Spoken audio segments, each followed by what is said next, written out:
Welcome to Good Game, your no BS insights for crypto founders. Yeah, you guys did something really creative, which is you guys were still building the product on testnet, but you started dogfooding your own product, especially Travis. He started tweeting about like the deck of 5 cards. Yes. And then he picked me as one of the 5 cards, and then he tagged me. Yeah. And he wrote a really funny comment. Like he puts out a lot of really funny things on Twitter, but he tagged me and then he commented something really funny. And then I noticed you guys from that tweet. So I reached out to Travis. Hey, let's chat. What are you building? And then basically within like 20 minutes of chatting with Travis, by the way, Travis may or may not be real. It might be you two. Yeah, might be one of you. Might have been. Yeah. But after 20 minutes of talking to Travis, I was like, Imran, you gotta talk to these guys. And then you chatted, like literally the next or same day or something. And then we're like, done. Looking for your next startup idea in crypto? Check out our request for startups list and get inspired at alliance.xyz/ideas. Welcome to Good Game. Today we have Mikado and Kipit from Fantasy. They're the founders of Fantasy. And today we're going to be talking about their journey in crypto, how they found the product market fit, marketing, talking about user acquisition. There's been a lot of tweets about how do you expand from here. We could maybe touch on the social aspect of things where, how do you see the competitive landscape with Friendtech, Pump, maybe Farcaster, and then maybe about the future later on. Yeah. Qiao, what do you want to talk about? Same, want to pick their brain on the early stage of building Fantasy, how they got their first 100 users, where the idea came from. They basically set the playbook for building consumer products. I haven't seen anyone who built a product, released on testnet and let people play for like a few months and then go production mainnet. There's like stuff like this that you guys really innovated. Yeah. We were not even in testnet. It was all on the database it's not even on the screen. So that's the best part actually. Well, let's touch on that a little bit because we're already talking about it. Yeah. So for Friendtech, when Friendtech first launched, the first phase or the beta, I kind of considered a beta phase, right? Yeah. Before they pivoted to like doing club keys. That phase, a lot of people were actually really upset, right? Because I think they collected like $40 million in ETH, and all the fees that were collected on the transactions were like, you could think about it 2 ways. One is when you have great like product momentum, then it's obviously very positive for Racer and the team. But in this case, they ended up pivoting, and people are really pissed that they spent $40 million in fees to use the product. And so in your case, what you guys did was you launched on testnet first, iterated to the point where you think the product was actually semi-good for people to start speculating on. Yeah. Was that like intentional? Yeah, it wasn't 100%. Like we've been building for 3 years with my brother and Travis. But is Travis real? In my mind, I think it is. On Twitter, it is definitely. Okay. But as a real person, it might be like someone from OpenAI. I don't even know him, so yeah. Very advanced AI agent. Yeah. But we've been building for so long, and I think what we've learned so far is to iterate as fast as possible and make like all the cycles so like shorter and shorter in terms of feedback. And when we had this idea of Fantasy, it was really more like just a funny idea that we had, like let's play a game, and we actually started like building it for ourselves, like just playing with 10 friends, and that was all. And started releasing this to other people. People liked it, gave some feedback, and so it was really like. After 2 weeks, we had like the basic MVP. Nothing was on the blockchain. Everything was in our database. The card didn't look the same. The tournament were not the same. Like the whole gameplay was completely different. And we just iterated, and people liked it. And we knew how to select the good feedback and the one that we thought was the right one to iterate on. What did you guys build before Fantasy? Like you built built a bunch of things, right? Yes. For a couple of years. Yeah, we started like the two of us building things in the DAO space at the time. So we wanted to do like a DAO tooling to enable better like communities to build stuff together and organize and these kind of things, which was a very great idea. But DAOs like went completely nowhere, and even this whole coordination things wasn't gonna cut it. And the way we built product also wasn't very right. The way we like made it out there and the way we tested it. Yeah. The first product, it took us, I think, like 3 months to build it, and we had no feedback from community at all. Like we started from feedbacks, like trying to do a lot of user interviews and do these kind of things, like trying to do the book of talk to your users, do that, and then you go in the product, and then you get lost in the product a bit. Then you release it, and you have something that is not exactly what people want, and you have a lot of competition in a space that is very niche, and you don't have that many product market fit for anyone building DAO tooling in general. Then we pivoted.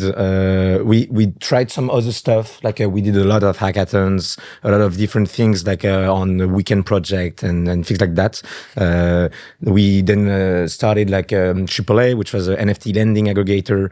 Basically, it was like there were so many NFT lending platforms, like it was really tough to know what was the best rate that you would get for your NFT for all the period of time and these kind of things. So a very good idea on paper with a lot of value. And I still think it has some value, but it's still very much a niche. Market is too small. Yeah, it's very. And we actually applied twice for Alliance with this product. Actually, Did you? Really? Yeah. No, we never talked like properly. We never talked. Like we applied. I think maybe we even applied with the previous one, like the DAO thing. This sounds really familiar. I'm Like- I think I Like was gonna ask if we spoke before because all the NFT stuff comes.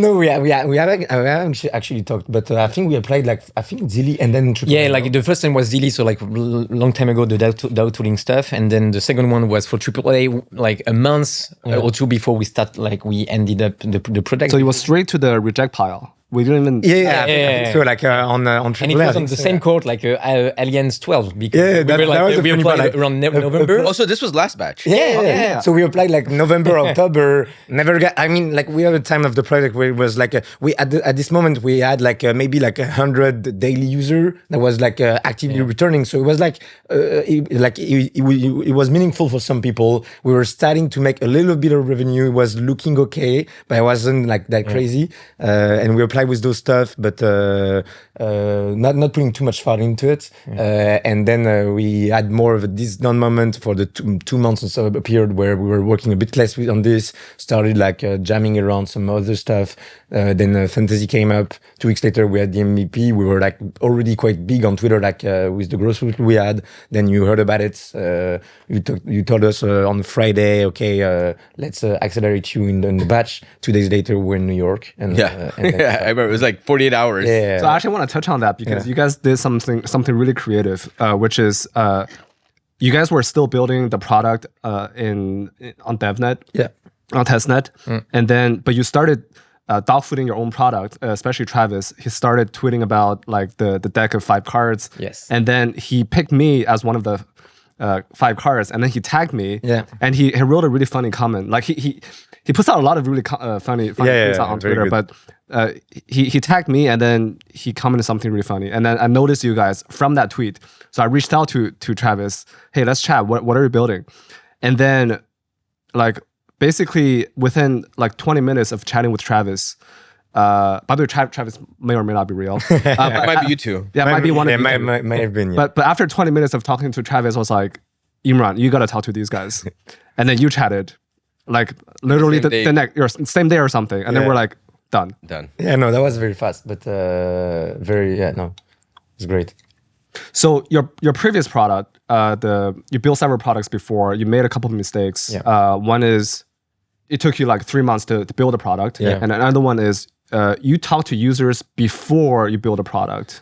Yeah, exactly. Like trying to do a lot of user interviews, even trying to make sure that we don't ask like a straightforward question. We let them speak and all this, but it's in the end very hard to still like differentiate what the user actually wants because they will never take the trouble to tell you like straight, like directly in your face that no, I don't give a fuck about this shit. Yeah. So they always say, yeah, it's great. And they were all in some DAOs, but nobody's really actually in a DAO DAOs, like it's just a group of friends. It's a Discord. In Discord. So it's like not serious enough. Nobody had really money. So it's this kind of projection was. So this is one of the most common mistakes that first-time founders make. Is that they talk to users before building the product. Which counterintuitively is a bad thing to do because users tend to lie to you before you put the product in their hand. There's no upside for them to say, I hate your product. 100%. They will always tell you, hey, yeah, I love it. I'll try it. So what did you guys do differently with Fantasy? I think like the main things that we did is heavily left curving, no overthinking. And it's like before that, every time we wanted to play around with some product or think about ideas, we always needed this kind of like big thinking, big vision, saying, okay, like the DAO space or the NFT space will be like this, and we didn't want it to go in a direction that felt like too little. Like every time we were, this Discord bot and stuff, it was like, but that's not a product, it's not a startup. It didn't felt like this $1 billion stuff or whatever. So always trying to put like the big stuff idea like in the long term, disregarding the small product, which are actually what user wants. Like in the end, like nobody wants to be out of Discord or Telegram if you want to do some social stuff or chatting or stuff like this. And then we're always trying to put it way too far, like big ideas, big thinking. And then with Fantasy was just embracing the speculation aspect of crypto, appreciating it as one of the main like product market fit that crypto has, the fun of social stuff. And then just not thinking and doing like meme-con style, trying to do like as fast as possible, never thinking about it, and always just adjusting based on what the user was actually doing, and not trying to put a grand vision. Which now we have we have a much more like a big vision about what Fantasy can be. But initially it was just like this small stuff that looked fun and no other thinking it. Yeah. So there's a couple points here. One is. You had a hunch of what the product should look like. You didn't talk to users. You just built it. And it took you maybe a month or two to put it on testnet. And then you roll it out to users and see how they react. So that's the first thing, which is very different from what you used to do, which was talking to the user first and then build a product. So that's great. And I think that's what most founders should do. Like a good idea tends to come from your intuition, a gut instinct, a hunch of what that product should look like rather than feedback from users. The first idea should come from your gut instinct. So that's the first thing. The second thing is speculation. Embracing speculation. But there's something else.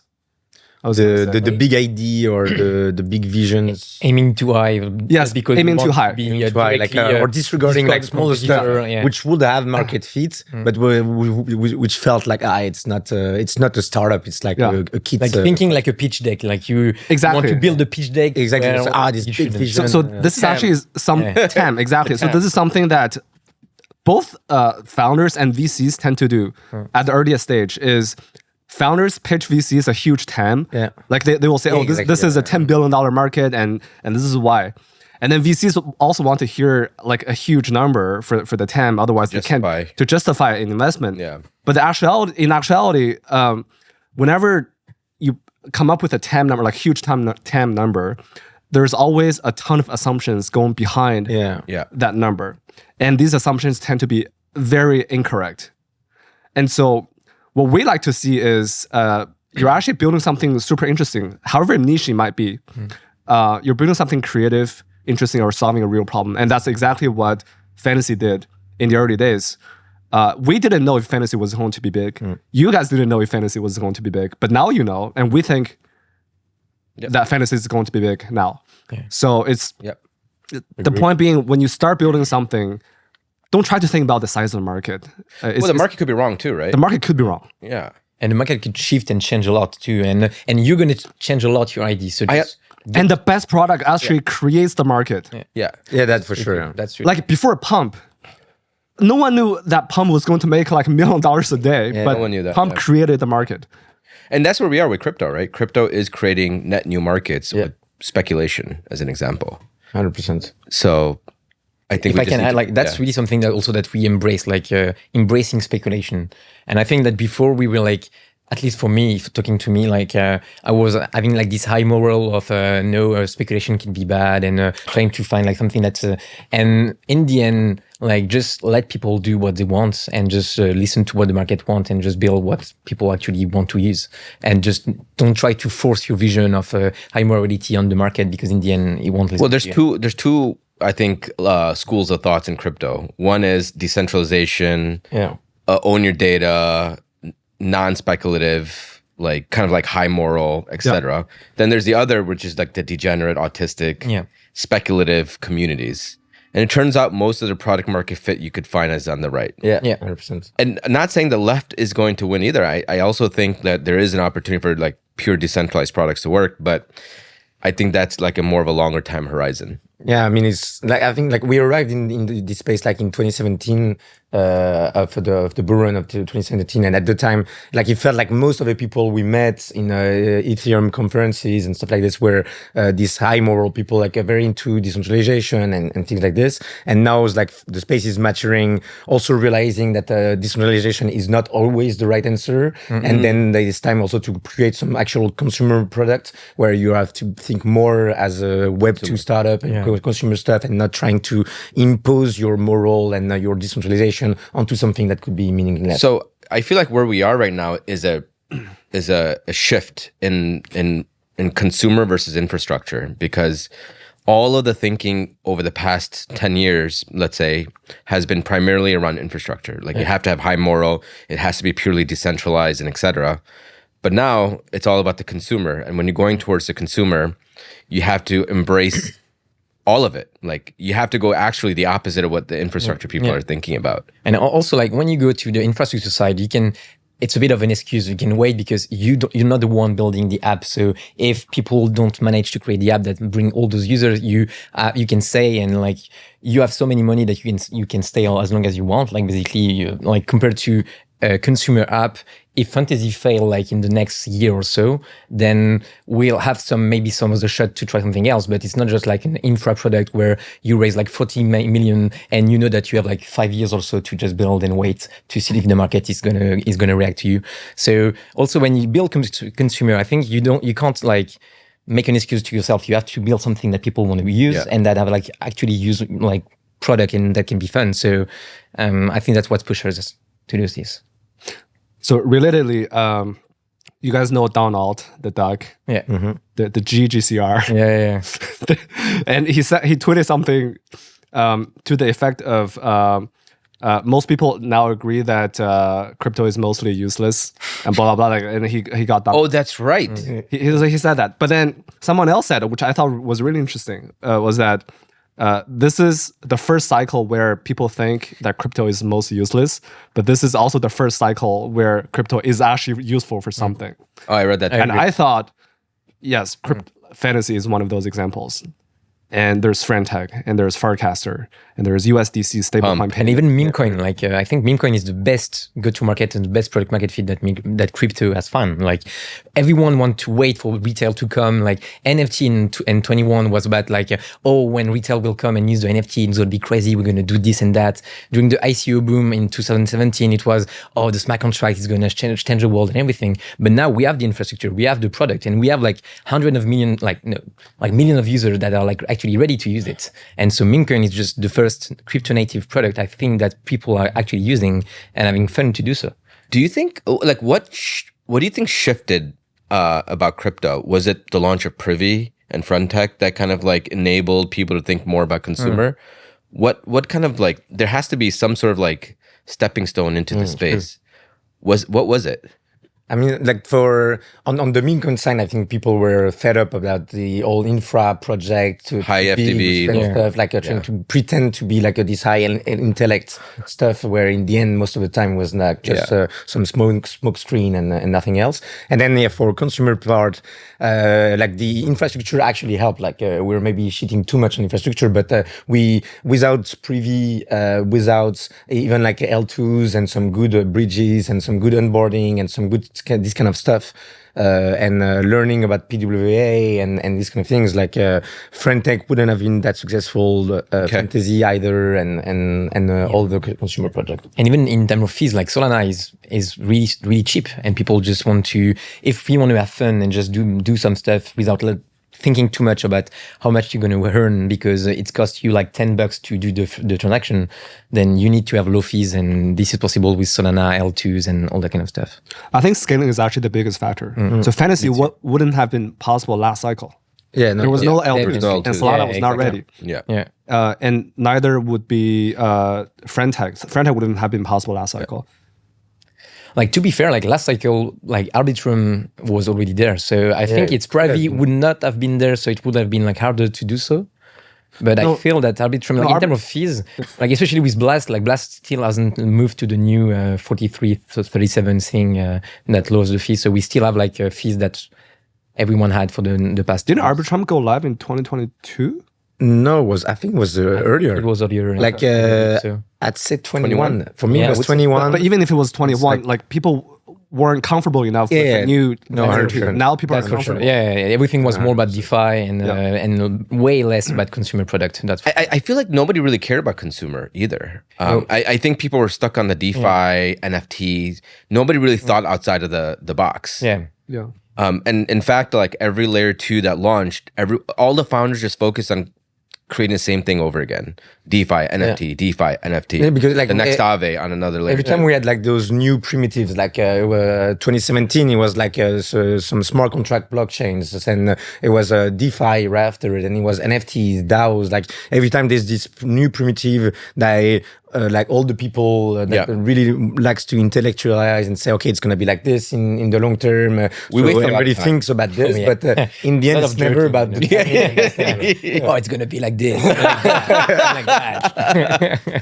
you know, it's It was a true. circle jerk. True. It was a circle jerk. And so you end up never like actually facing what the user wants. Like so many times when I explain stuff about crypto, like explaining to normies crypto, it always makes me realize like so stupid these kind of things can be, or like and then it's never like a way like focus enough on what the user wants to be doing or like the fun they want to be having. It's always too much about trying to impose this big vision of the DAOs and NFTs that could be used in this and that and to against the tyranny of Apple or of whatever big company and stuff like this.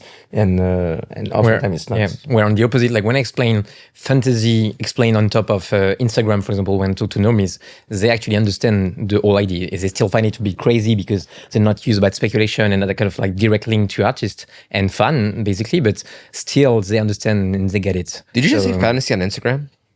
Like when I'm talking Is it about alpha? normies, like Okay, I'm joking. since they don't on Twitter, I'm using like Instagram, Spotify. Yeah. Like we could do basically anything. Like even on you take GitHub start on for developers and you create a fantasy on top. So yeah. So I guess like one of the questions I've been asked over and over again when I sent the tweet out yesterday about fantasy, how does fantasy expand from Twitter? Yeah, Or more or less, I guess crypto Twitter specifically, but then Twitter and then beyond. I asked Travis this question yeah. when I first met him, but I did too, by the way.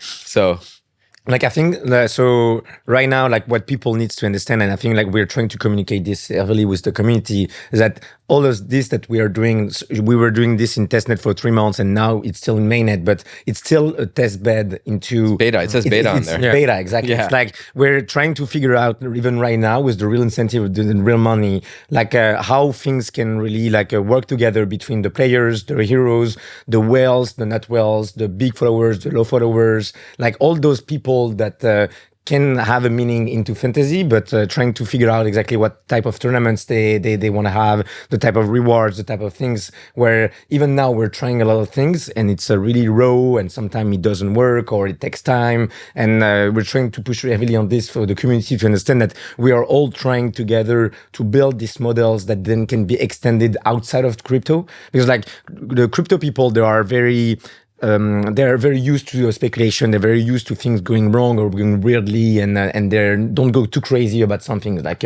oh, my portfolio went up or went down. They freak out less about these kind of things. So it's really important that now we can figure out all together like the type of tournaments, the type of game, the type of the new gameplays that we want to be adding, the type of heroes they want to be having, the type of segments that they want to have in terms of categories. So then when together we're more mature, then we we can expand, and basically like everybody that will have been playing with us in testnet and mainnet can be sure that to be very successful when Fantasy expands. But it's really like this test bed into like figuring out the formula into going outside of the crypto Twitter, first on Twitter and some other ecosystem, and then expanding to other social media, and really trying to make these incentive layers that can be added on top of any socials that makes sense and that doesn't jeopardize both the users and the hero. And right now it's like we've been live like for 2 weeks, 3 weeks maybe. And there's so many things going on and so many learnings already, and we are adapting very quickly and trying to do things like very fast and shipping very fast. So we have a very high putting the bar very high in a very high velocity, but the answers to how we can expand outside of crypto Twitters is being figured out right now with all the people playing, and it won't be that much different to what we are doing. Like the basic ideas of being able to bet on the influencers, making tournaments between friends, between other peoples, like this is the core basis, and it's been doing right on like fantasy sport for a long time. So we're very sure that this is something that people enjoy to be doing and will enjoy to do outside of crypto Twitter. It's more about figuring out the smaller details about the incentive, the lens, and the parameters all together in mainnet right now. Are you worried about Twitter deplatforming you guys? Not that much actually. Like I think that's what Elon Musk is fighting the most is the like bot that actually write content, and we just like read content. So in some way, I don't think we're like any threats to them that much. And also, at some point, once we met you, like we can try to do this on top of Farcaster, on top of like any other social media that accept us, or like that where it's allowed. So I'm not worried that much about. I feel like you're helping. I mean, what Elon wants is you're helping Twitter getting more engagement. Like all the heroes are tweeting like crazy. It's all a win-win because like we have like a crazy algorithm that makes sure that we take into account the quality and not just the quantity. And I think that's one of the tough things that we are figuring out. And so far it's been working. You can probably help Elon find the bots, right? Like, I mean, the bot situation is like it's a war that we'll be fighting until the end. It's not perfect yet. Like we'll be rolling out a very different systems against the bots that we're confident will be much more sustainable and much more like organic in the way it finds things. Maybe talk about your scoring system. I know you're on 0.4, right? Yeah, like 0.3 and then 0.3 and then 0.4. This week. So tell us more about each iteration and what you've realized through each iteration of the bot detection program. So the first iteration, like when we were on testnets, everything was easy because there was no money. So no one was actually like botting the views and the metrics. So we were just looking at basically the number of view and the reach that you get and the absolute reach that you have. So that was the three core metric that we were taking into account, and it works pretty well.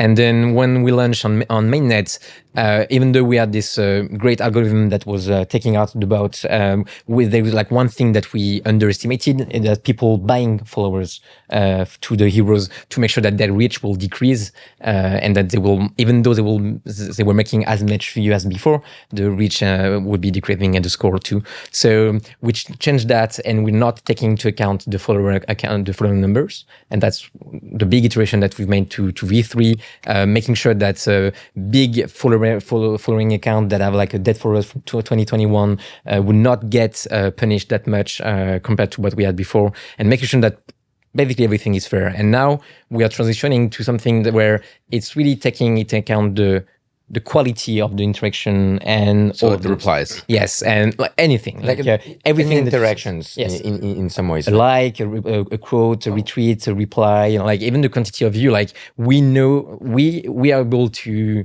have like a really good view about how qualitative the interaction with this post are and how good it is.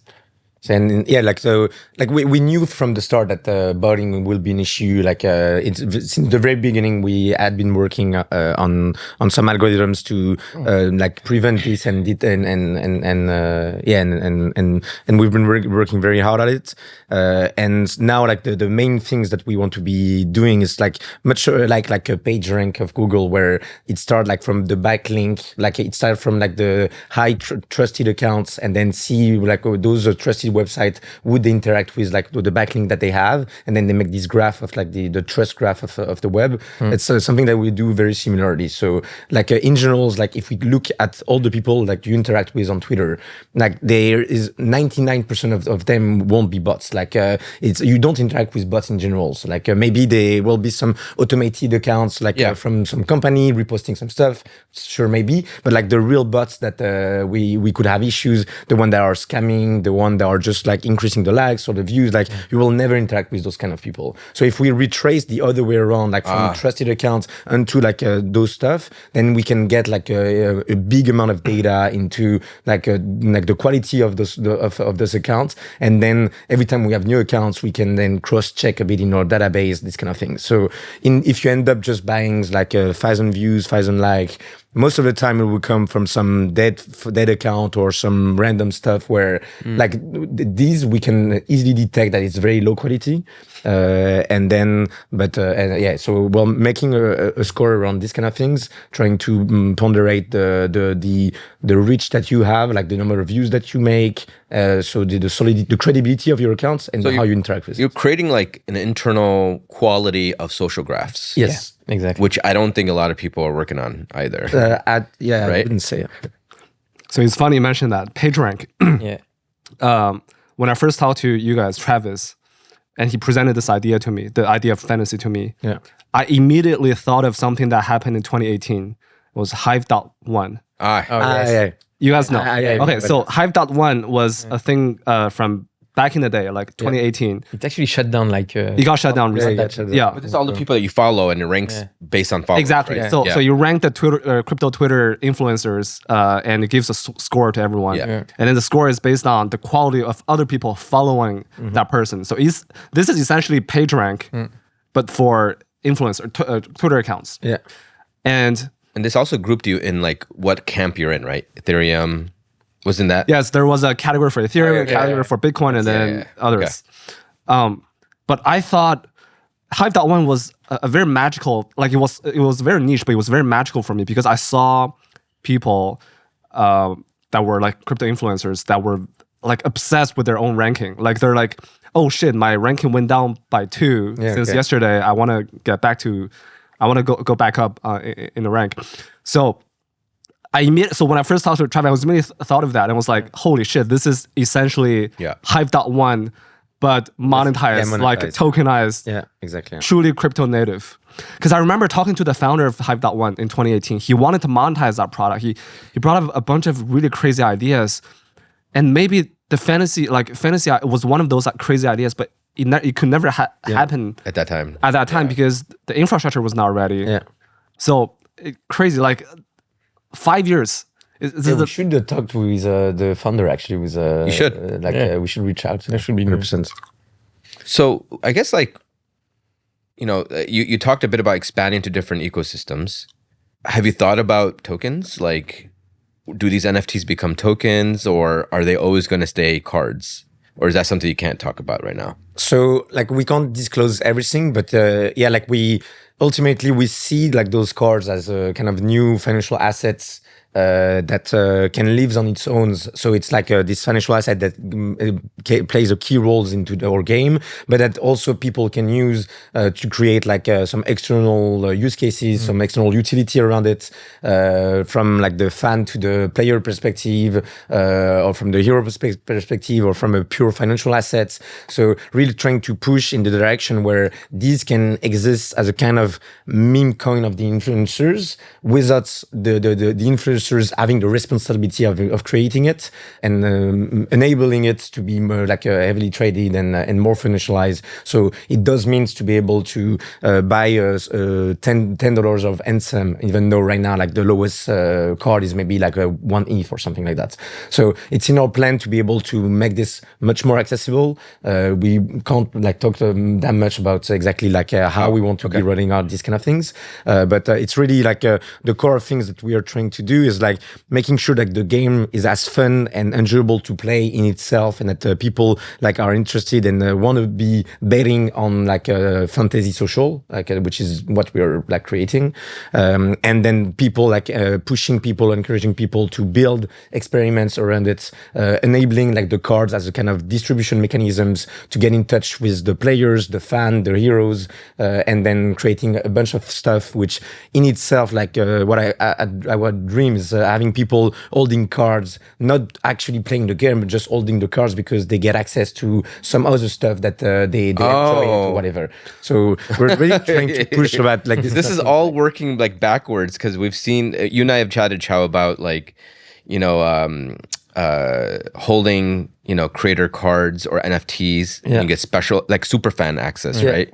Is that how you're thinking about it? Like, I mean, in some ways, but not in some ways, but no, we're not. It's a mix of super fan access. This is cool. Financial meme coin stuff. Let me translate. Basically, you can recreate Friendtech on top fantasy. You for can. example, and many more. But that would be like it's a subset. Like we see it as a subset. Like and that's why we're not trying to build ourselves like the chat room directly. We're not trying to build like the super fan stuff. Like it would be too hard to build like all those products. You want third party devs. Exactly. Like and mixing the bit of utility. We really want to expand to the ecosystem on this. Like there is many different, like Friendtech is just one product that could come out of like the cards and being like adding utility to the cards. And you can also do a Calendly. For example, like anything that the hero want to share or to do, like, and also any crazy idea that people want to build, they can just try it out, and this way we can see like what's taken and what works basically. And Wasabi guys reached out to me and they're like, well, you know, we could also like take custody of the cards and go long and short. They want to, like, even this, and like, they will. I'm pretty sure they will do this. Makes a lot of sense. Like for that's like we're not trying to do like okay, we'll do the Uniswap of this and then the Morpho of fantasy. Like ultimately, we know we can't figure out like all those products, but it makes sense. Like if we have a ton of things that in aggregated create some utility, then it makes sense. But we. Just a chat room is not enough to justify the price. No. Just an access to some Zoom link is not enough. But like the compounding aspect start to make sense. And now for us, it's about trying to make sure that we can put out the right incentives so that people don't just build stuff that where the value flows back to us, but that they get like heavily incentivized so that they can build like businesses and get access to some distribution channel through this, and that they will like selflessly leverage those cards to just like take advantage of them and build a business out of it and make money like to go through them and not directly through us, and not just trying to be too greedy on that front. So it's still something that we are trying to figure out exactly like how the future token, how our ecosystem will expand, and how we can build out those incentives so that's like the profits is equally shared between like the builders, the heroes, the players, ourselves, and everyone. So your goal right now is to make sure you have highly engaged creators or heroes and figure out the quality of the social graph. Yeah. If you could figure those two out, then you can have a thriving ecosystem. Yeah. Yes. And also on the player side, because obviously the player side too. Yeah, that's really important. Like even like we like for the social graph, we can we had a small glimpse about how fun it could be and better it could be on with the airdrop that we've done initially. Like when we finished testnet and then we went on mainnet, we did some airdrop claim where it was not only like testnet users that like testnet users got plenty of stuff and they were in general like very happy with their earnings. I was very happy, and which was great. I mean, like we saw so many people like not having that much money playing and hustling in testnet and then getting some free packs. That's great. To like 1 or 2 ETH portfolio, and they were like so nice about it. It's like as the more user we can make rich, the better for us. It's like one of sort of the key things that we are looking at. I remember Qiao and I chatted maybe 4 years ago. We were talking to a founder. We were at a talk, and I think the one thing you said was like you have to make users rich early on if you want to have a sticky product. Yeah, 100%. I think that's what I remember you saying. Yeah.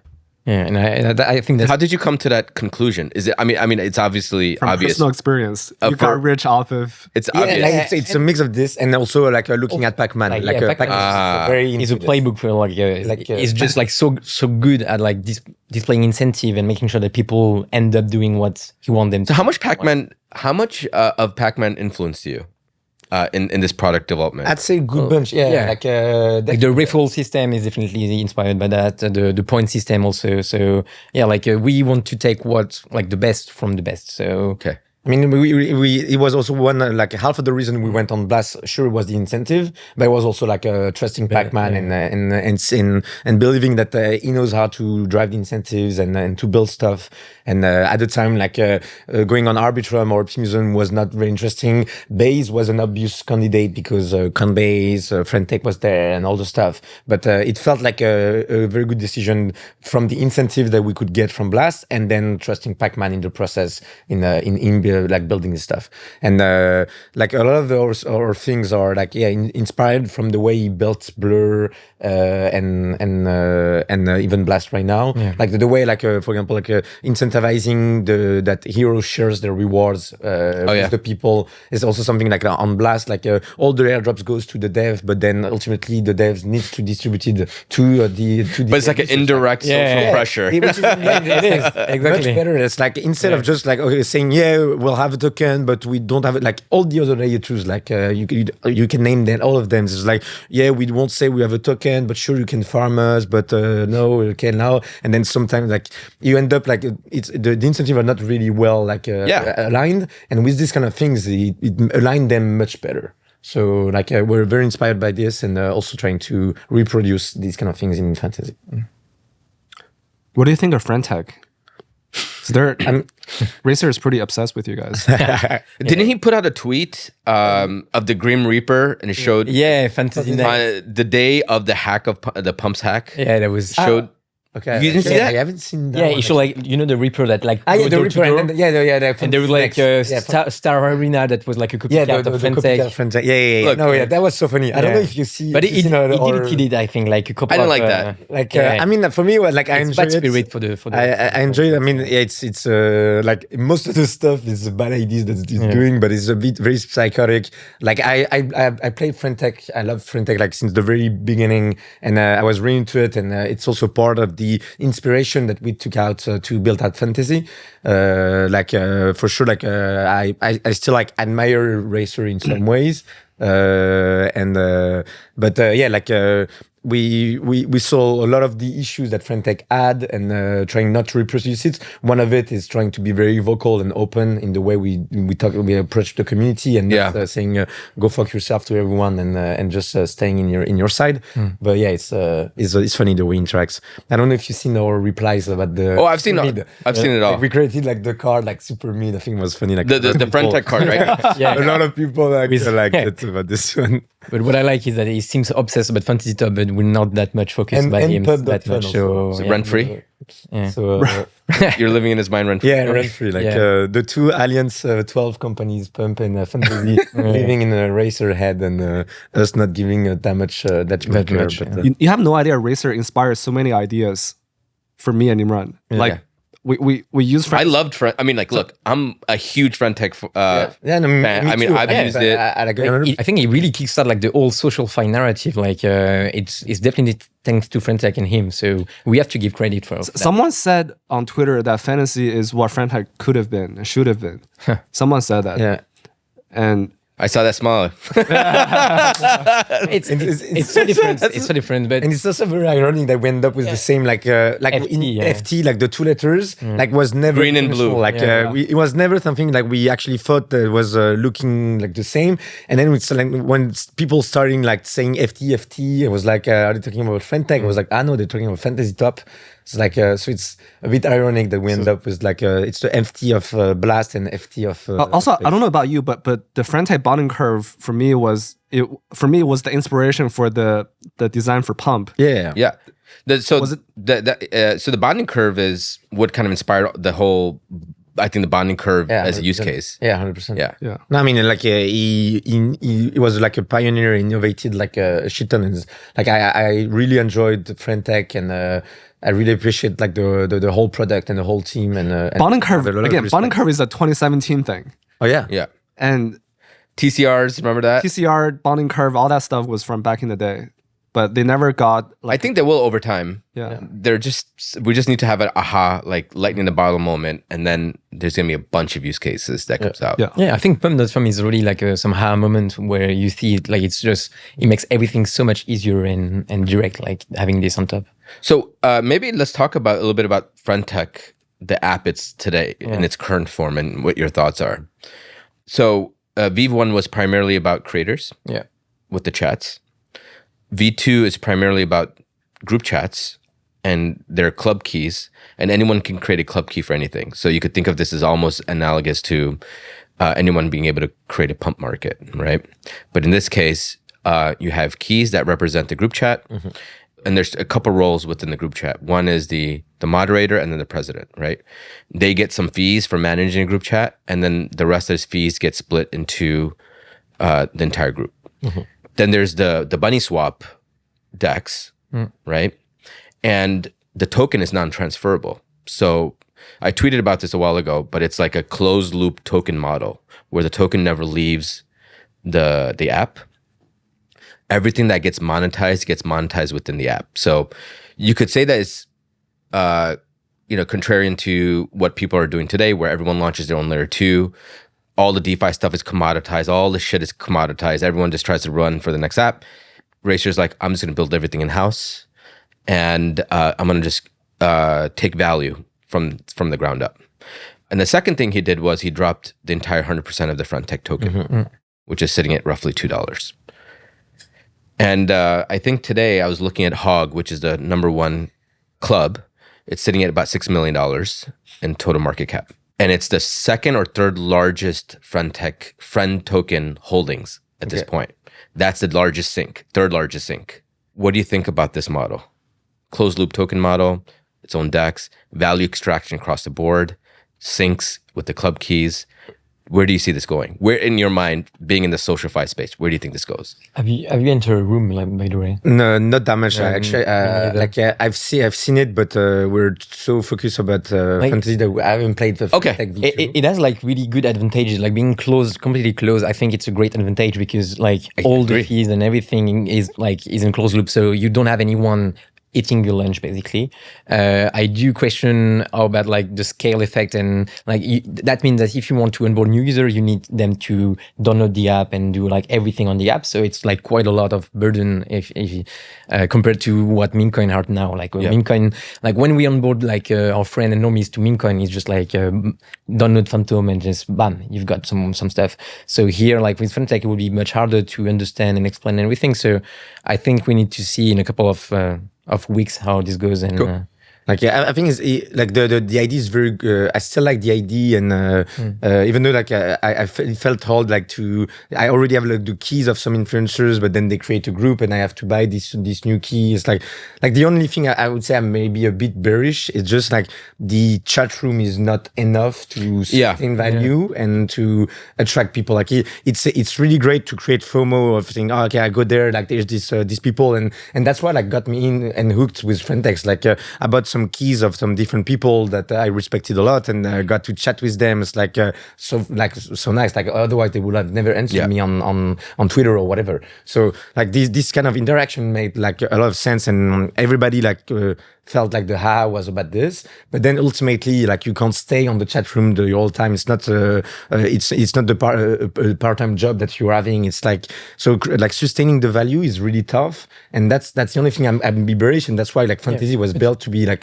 on the platform where people already do those stuff and they don't have to change. Like, to be fair, like the club, there is no one that needs to entertain the old chats always, because like anyone with a key can just enter. So sure, it's but, like that's similar to having like a Discord or Telegram group for the token itself. 100%, but then it's all about the community. And like Memecoin is like a community stuff, and this is also a community, so it doesn't need to provide value to like still like go up in price. But it's much more limited in terms of growth than what Memecoin are are doing. So it's still like feel like you can't justify the price by just the chat room, and then you can have the virality, but you don't have the virality on meme coins that Pub.Fun can have. So it's like this complexity for in my opinion, and that's why like fantasy for us was really important to make sure that people, and it's the number one thing that Hero loves about it is that they're already active on Twitter. It's already like part of their jobs. You don't have to change behavior. You don't have to change. Like, maybe just be a little bit more aggressive. Yeah, like exactly. Like some people are like some heroes are it will come down playing very hard, and they are like very like there's this meme and this image is popping up with fantasies that like all those heroes are gladiators in the arena fighting for themselves, and like the social media athletes in some ways. Yeah. Some people like love this kind of stuff and will go very hard and will play the fantasy sport, like fantasy as like this social sport very, very like deeply. Some others will just continue to do their stuff and they still like they were chosen in the first place because they put out great content. So they can still continue to do their shit and people like will continue to. Well, I mean, what I like about fantasy is that I have, as soon as I make a tweet now, I have like 10 people that retweet. That's it's like an instant like that's the fantasy effect. No, yeah, there's some aspect of bots and non-organic stuff, but in general, like it's still like very organic. Like there's a lot of things that are very organic, and we're tracking heavily like this kind of interaction if like it comes from like or legitimate account or not. Yeah, and like. Two-thirds of the time and stuff like if you get 200 likes, it will like most of it comes from actual accounts. So like the effect is real and it's what like it's really the core aspect of fantasy. It's like heroes just continue to do their stuff. They don't have to change behavior. They don't have to go on our app specifically. If they do it, it's perfect. If they interact with their like cardholders, it's even better. Yeah. But ultimately, they can just like do their stuff, don't give a fuck, and it's the best aspect of fantasy in my opinion. There's always been talks about inflation for cards. And just for those that know, after every tournament, there is some sort of inflationary reward of getting additional packs, right? And so people talk, and so I see like, I think Bread, 0x Bread Guy, Zeneca, Tyler D. These are some of the guys that talk about the arbitrage of selling cards before the inflation versus post. How do you see this dynamic moving forward? Is this going to continue? Are you going to lower inflation? How do you think about inflation and then this whole buying and selling of cards? This is really like a key component, and we are extra careful that we don't dilute too much like people. And one of the things that we do is to onboard new heroes, so that way when we onboard hero, like last week when onboarded like 40 different new heroes, and so most of the card inflation came from those. So the people that had like a legendary or like a rare of this guy knew that they would not get that much diluted about this hero. And also what we want to do is tie the inflation based on the number of new users that we have. So we know that in order to have like a fun game to play and to have like always like a marketplace where people can just enter and with a couple of bucks just take a deck and play, we need to control this. So if there is like a lot of people coming in, then we'll increase a bit the inflation. If no one is coming in, then we'll make sure that there is not that much inflation, so the game is tight and we don't fuck the holders basically. Like in a way, this is like the Bitcoin halving. Right, like the Bitcoin uses some inflation to incentivize further usage. And you guys inflate the cards a little bit to incentivize further. It's like the central bank of the inflation card. And every week there is a meeting of the three of us, and then you like the FOMC, the fantasy. Exactly. Exactly. It's heavily based on the macro data and seeing. We have Gensler with us actually as part of the band. No, but it's true. It's like the hardest thing I think that we need to be nailing in these ecosystems. Like when we look at Top Shot, they like heavily diluted their supply at the end and extracted way People too were much value. so mad. They were so mad about this. Like when you I look don't at even understand like how they can do that. Like as a game builder, you don't want to fuck your holders and dilute. I think they just wanted to extract value at some point, and they were like too high about themselves, about how good their game or whatever stuff they were building, and was the end of the bull market, and then maybe they just tried to extract as much as possible. I don't know, but also like looking at Sorare like is handling this much better. Like they like prices are being going down, but they don't have a very big growth, but there still like manages to have like some good inflation where people don't complain about it too much. On our side, we want to be even more restrictive of the inflation. Like if we wanted to be able to have like those assets that can live in themselves, like having some utility and people like holding the cards, not even directly to play the game, but to have access to other stuff, or even as the financial asset of, okay, I'm bullish on the influencers, we can't have a supply that increments too much, because like if you dilute within the game, it's fine if you play the game because you don't lose money. It's just the other people that don't play that gets diluted. But in the framework that we want to be having, it doesn't work fully like that. So ultimately, like we want to be trying to make sure that we emit cards of new heroes mainly and not too much of the older ones, and that we create like other gameplays that are like sustainable in themselves. There is also like a small alpha that we're going to release like this week or next week, is like a burning mechanism, a new one that will come, where you will be able to burn 5 or 7 common cards to get a new one. So you burn, like for the rarity that you burn, you will get the same rarity. So if you burn like 5 rare, then you get 1 new rare. I like it. So it's like a way to make sure that like the smaller like hero that had like a ton of supply, really cheap, you can just like take those and take your shot at making maybe like packing an Ansem or someone just like that. I love it. The new meme is, the new meta is going to be fantasy is now deflationary. Yeah, like we we tried. We were this. like except after the big tournament where we distribute the rewards, like the supply is going down. But it's a fun meme to have. It won't be. And true, all the analytics guys were like, actually, guys, it's not that true because one rare is 5 common, so it's not. Well, come on, that's a meme. Yeah, but the meme is good. Yeah, but yeah, like so, like ultimately, be adding also new gameplays. I think like no, it won't be this week, but the week after, where it opens the door also to smaller players to play, not having like this high entry bar for like in terms of price. If you want to build a competitive deck, it can be tough right now. So we'll be like trying as much as possible to make like the tournaments right now accessible to lower like entry player, and also create new gameplays that can be sustainable in their ways. That will like be alongside like what Fantasy Sports has been doing and DraftKings has been doing. We're taking a lot of inspiration into this, so that we can create this ecosystem where the game in itself has multiple facets and aspects, which can be sustainable in itself, and we don't need to inflate the supply too much by just distributing those rewards, but that it comes from some other loops from the game. But we'll see. Like I'm excited a lot in the next 2 weeks. Did you just say stop saying? I just saw that. Don't leak too much alpha. It intends to talk a lot, that's why. But yeah, so that's all the plan. I also like the fact that you reward new packs by the level of engagement or the level of ranking of the gameplay. So those that rank higher in the actual gameplay, they get more packs. Yeah. Right? Yeah. Yes. I like that. Yeah, I think it's important to like the. So you're actually giving, it's inflationary, but it's also inflationary to your high quality users that are winning. Yeah, which I like.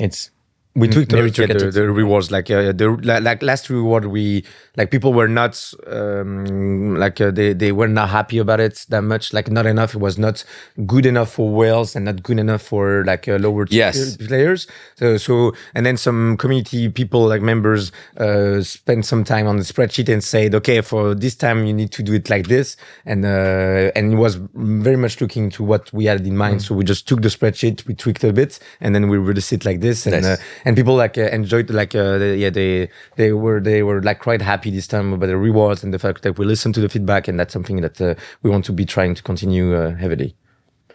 At that moment, it occurred to me that every consumer product I've used that I loved can be described in one sentence, and this includes both crypto products and Web2 products. So for example, TikTok short video, YouTube long video, Facebook send each other messages, Snapchat instant videos, Friendtech tokenized chat groups, Fantasy tokenized influencers, or Fantasy Sports for influencers. Exactly. And pretty much it. Like every product, Instagram, meme coin launchpad. Yeah, right? meme coin launchpad. Instagram sharing photos. Yeah. Like every successful consumer product is conceptually very simple and can be described in one sentence. Yeah. I agree. Like the simpler, the more elegant it is, I think. And when you try to add some complicated mechanism of incentive and stuff like that, That's the problem with crypto. That's where you get lost. Yeah. Because the crypto, the sandbox is so open. And so you had, the circle jerk with DAOs as an example, and DeFi and all this other stuff. The product has to be simple, clean, and I think Nikita said this, right? Remember, I think we've quoted him many times, but like products should be built for lizard brains, right? Where there's just like buttons, green and red, right? And make it simple and easy. Yeah. I think like there might be too many technical people in crypto, and that's the infrastructure part. Like, you can see like as a developer, you always want to add like new features and this cool thing because you know the product so well that you think that everyone will be at the same level on you. So, and there's another user or hacker that we talked to yesterday where I think they added every feature that they could think of in one product. DeFi, NFTs, Stake. AI, staking, AMM. the WeChat of AMM. And I looked at it, I'm like, and this is inherently the problem with crypto developers, is that the sandbox is so open and you could just include whatever you want. But really, simplicity is where the goal is. And I think people think that they're too gigabrain, or they want to appease the research people and they build out these like convoluted products. But really, you got to build for the lizard brain. It's also, I say, like one of the other issues with those incentives, like once you have like a product and you have a token, so like oftentimes if you try something new or some new stuff and then it fails, it will hurt like the value of your token more than just trying to do nothing and just hyping up the things. And just like a lot of teams are just doing this, like hyping up some new release, some some partnerships and stuff like this, because they would take too much risk in terms of the value of their token in actually trying something new or completely different and then failing. And then so there's a bit maybe this bad incentives. And like some people were saying about fantasy, I was like, oh, it's the first like a time that I see a game where then they use NFTs and not trying to put out NFTs and saying later, oh, we will do the game. But for most NFT collection, I think that was part of the issue. If you're good, we can go with what Crypto Twitter wants to learn more about. Yeah, let's fantasy. go. So I'm going to give some shout outs here. Storgen Manley. How do you transition well from serving segment A crypto customers who are wealthy towards a more mass market, larger audience, non-crypto customers?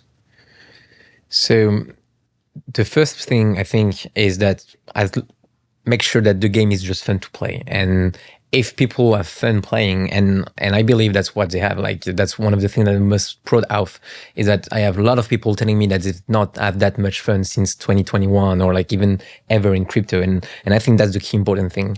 Then if people have fun, and they can see a way for them, even with like a small amount, to win money and to make sure, okay, if I play well, if I have the skills and everything, even though I arrive with like $50, then maybe I can make 100 or something like that.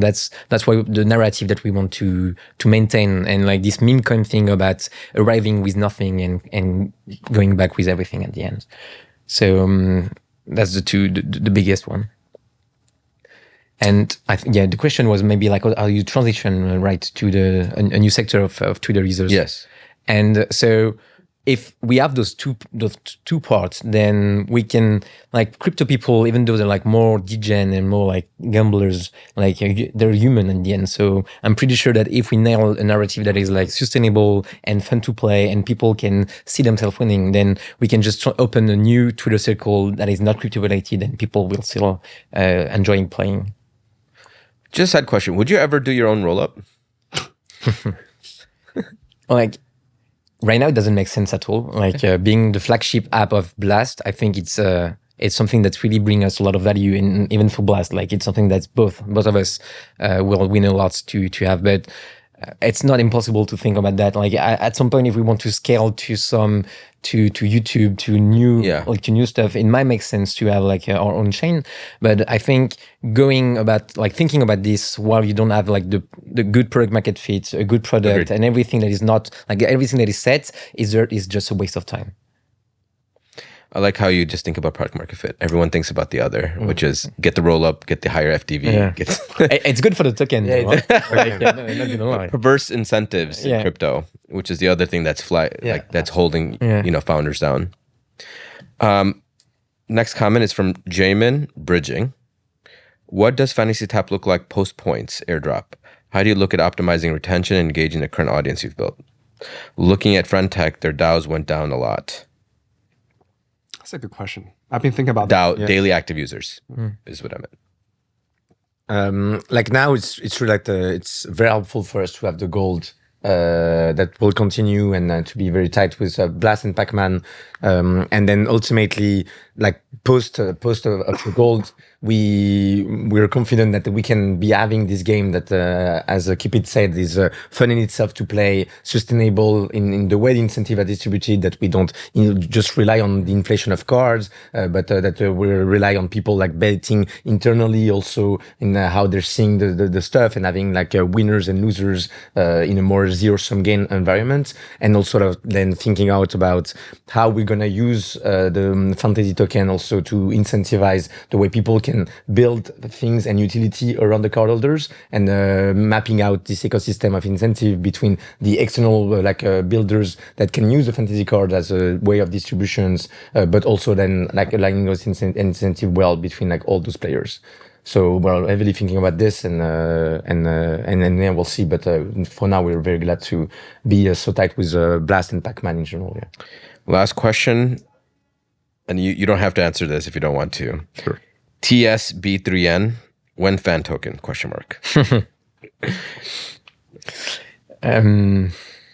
I mean, I said the word token 2 times in my sentences. Like people, like the fan points, like this is how we will do the stuff. Like we want to make sure that the early user that have been there in fantasy will earn their share and will participate in the success of this. And we really want to we're aiming for the big picture, like the $1 billion company, and it will take some time, but we know that we have to act fast. So yeah. I think Travis told me 10 billion.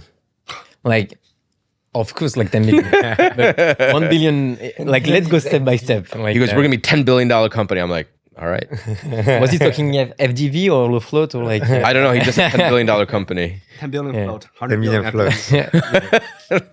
Word coin style. Yeah, anyway, like just aiming for the big picture takes times, and we'll roll out the incentive that makes the most sense for us and at the time that makes the most sense for us. All right. Any final comments, thoughts that you want listeners to learn about?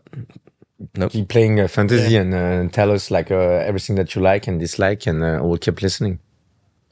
All right. Well, thanks for taking a few minutes to chat with us. Thank you so much. Thanks a lot. Who's who? What's the? Well, now you know. I know. I know. Now I know. Now you know. Okay. Yeah. So Mikado. Yeah. Right. Yeah. And Kipit. Kipit.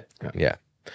And the way that I've now delineated is between the hairstyle, right? One is combed one way. Yeah, that's the other is easiest combed one. the other way. That's the easiest one. But Qiao has a My trick is the scar. yeah. So Mikado has the scar Yeah, Yeah. exactly. on the forehead, and Kipit doesn't. Yeah. It's the 2 tricks that works. Yeah. And But you probably did the hairstyle on purpose, right? Just no, it's actually like the way our hair are. oh, That's one of the main differences that we have. Oh, it's natural. Yeah, it's you're- natural. Oh, It's okay. natural, Yeah. it's like perfect symmetry. Like I mean, But I'm gonna go with a contact lens soon, so maybe it will be easier for people to To recognize. recognize. all right, guys. Thanks again. Thank you so much. That was awesome. As always, the views expressed in the Good Game podcast are personal to the speakers and do not necessarily reflect the views of any other person or entity. Nothing here should be construed or relied upon as investment, legal, tax, or other advice. Thanks for listening to Good Game. Don't forget to subscribe. We'll see you next week.